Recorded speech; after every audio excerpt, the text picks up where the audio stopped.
السلام عليكم. عاملين ايه؟ يا رب تكونوا بخير وصحة وسلام. طبعا وحشتونا جدا جدا جدا جدا يعني. بقالنا فترة طويلة ما بنطلعش يعني على اليوتيوب. اليوم اللي قررنا فيه ان احنا نطلع على اليوتيوب وام نادين تعبت.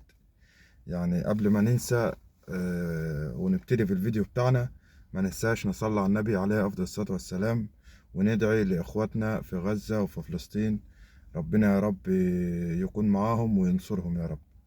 طبعا اخر فيديو اللي أنا نزلته ان هنبدأ بقى يعني ان احنا نعمل فيديوهات زي الاول وكده. ام نادين جالها دور تعب، وبتطلع من السخونية والكحة بترجع لوجع الودان. احنا حاليا الوقت الحالي اللي احنا فيه ده، احنا واقفين عند الدكتورة، ومنادين عند الدكتورة جوه. فمعلش يعني مش هتقدر تظهر دلوقتي لان هي بالفعل تعبانة وحتى مش بتقدر تتكلم يعني. فطبعا انا بشكر كل اخواتي وحبايبي اللي بيسألوا علينا وتعليقاتكم الجميلة. الدنيا يعني والله العظيم الدنيا لسه بخير والحمد لله وشكر لله ان في ناس بتحبنا بدون اي شيء، وبيسألوا علينا وبيدخلوا على الخاص يكلمونا طمنونا عليكم، اخباركم ايه، وحشتونا. احنا الحمد لله وشكر لله زي الفل، ونحمد الله ونشكر فضله. طبعا بشكر الأستاذة عزة، آه، يعني والدتي وأختي الكبيرة، وبالنيابة برضو عن أم نادين وعن والدي ووالدتي. الأخت عزة يعني اللي ما تعرفوش يا جماعة إن هي يعني بقالها يجي سنة أو سنة ونص عايزة تطلعنا كلنا عمرة، أنا وأم نادين ونادين ووالدي ووالدتي. فحابب أشكرك جدا جدا جدا جدا يا أستاذة عزة. وطبعا والدي ووالدتي بيشكروك جدا جدا جدا على إن حضرتك يعني مصممة إن احنا نروح عمرة، وإن شاء الله بإذن الله هنروح عمرة. وعلى فكرة محمد جمال وصلني الرسالة برضو، بس هو ما عرفش يقابل حضرتك، قال لي أستاذة عزة كلمتني وكانت عايزة يعني تقابلني بالنسبة لموضوعك يعني. فإحنا نحمد الله ونشكر فضله إن يعني في ناس بتحبنا من قلبها. دايما الواحد بعد كده هيبص للجانب الواحد بعد كده هيبص للجانب الإيجابي، مش هبص للسلبيات بعد كده. آه، طبعا ما تعرفوش والله العظيم يا جماعة، لما التعليقات دي بتجيلنا احنا يعني بنبقى سعداء قد ايه ومبسوطين قد ايه، ان التعليقات الجميلة ديت يعني بتحسسنا ان احنا مهمين عند الناس يعني. فنحمد الله ونشكر فضله.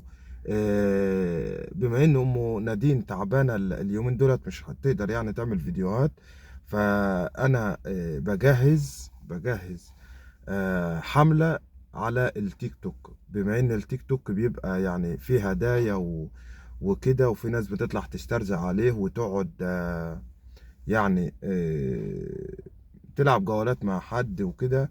فانا ان شاء الله باذن الله بجهز دلوقتي مع اخ لينا من المانيا سوري، واخ من الكويت مقيم في امريكا. هنعمل حملة يا جماعة على التيك توك اسمها حملة جبر الخواطر. حملة جبر الخواطر ديت بتبقى ازاي؟ بتبقى يعني انا هفتح مثلا بث مباشر، وهندور على الناس اللي هي فاتحة بث مباشر، اللي هي بتجيب قوت يومها. اللي ما يعرفش يا جماعة الهدايا ديت يعني ال10,000 نقطة هدية بتوصل للشخص 50 دولار.